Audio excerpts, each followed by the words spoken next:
Halo semuanya, selamat datang di channel Zendate. Perkenalkan, nama saya Arto Zendate, kelas 11 MIPA 3. Di sini saya akan berbagi video mengenai penjelasan pemanasan global, mata pelajaran fisika yang diasuh oleh Ibu Saur, Pematua Borulasi SSI. Penasaran bagaimana videonya? Tonton sampai habis video ini.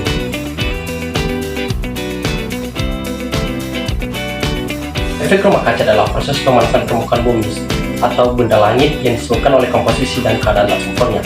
Istilah efek rumah kaca sudah dikukuhkan oleh ilmuwan yang bernama Joseph Fourier sejak tahun 1824 silam. Menurutnya, efek rumah kaca disebabkan oleh komposisi atmosfer.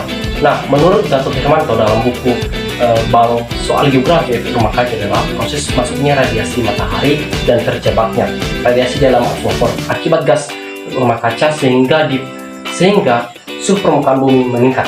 Selain itu, dapat kita artikan bahwa fenomena di mana gas-gas tertentu di atmosfer seperti karbon dioksida, metana, dan uap air yang menangkap dan mempertahankan radiasi pada saat matahari yang dipantulkan kembali ke permukaan bumi. Akibatnya, suhu global bumi cenderung meningkat.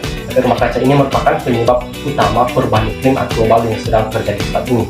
Peningkatan ini jika terus-menerus akan mengakibatkan dampak yang signifikan, di mana perubahan pola cuaca yang ekstrim di muka bumi dan peningkatan suhu pada keadaan tertentu.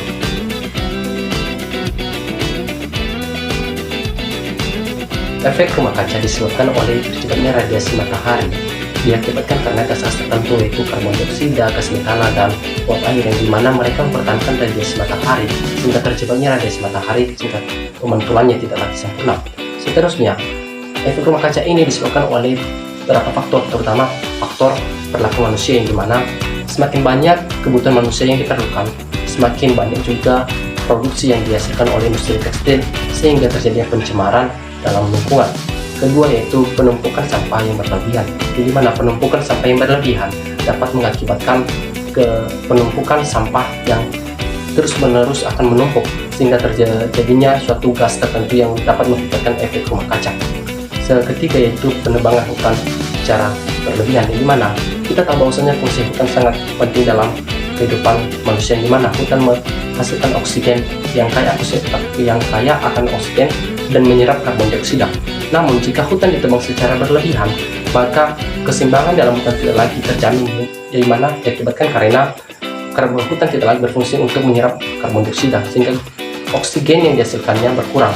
Nah, karbon dioksida yang tadi akan lebih meningkat sehingga terjadinya efek rumah kaca. Ketiga yaitu pembakaran bahan fosil yang dimana pembakaran bahan fosil ini seperti solar, bensin, dan sejenisnya terjadi di dalam mesin kendaraan sehingga menghasilkan karbon dioksida sehingga terjadi pencemaran efek rumah kaca. Ketiga itu penggunaan pupuk bahan kimia yang berlebihan, yang dimana penggunaan pupuk bahan kimia yang berlebihan dapat mengakibatkan kerusakan lapisan ozon. Nah, di lapisan ozon ini tadi, ozon tidak lagi dapat berfungsi untuk menahan radiasi matahari, yang dimana lapisan ozon menahan radiasi matahari supaya manusia tidak terlalu merasakan kepanasan dalam matahari.